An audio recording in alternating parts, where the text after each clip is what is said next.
অ' খুৰা, আজিতো আমি পূজা কাপোৰ কিনিম ন? সেই কাম কৰা দাদাটোৰ লগত কিবা এটা কিনি আনিম দিয়া। হ'ব দেচোন, তই নিজৰ কথা ভাব, কাম কৰা মানুহৰ কথা ভাবিব নালাগে নহয়। দেৰি হৈ আছে, ওলাই আহগে যা।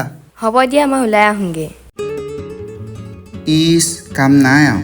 তাক আকৌ মই কিয় নতুন কাপোৰ দিম? সেই মোৰ পুৰণা কাপোৰ আছে নহয়, তাই এযোৰ দি দিব লাগিব ৰ।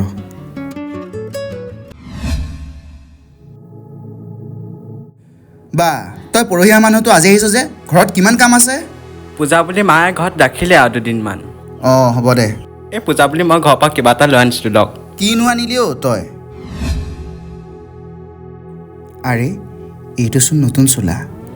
সি আমাৰ ঘৰত কাম কৰে যদিও মোক ইমান ধুনীয়া চোলা এটা সি গিফ্ট দিছে। আৰু মই তাক কি দিম বুলি ভাবি আছিলোঁ বাৰু?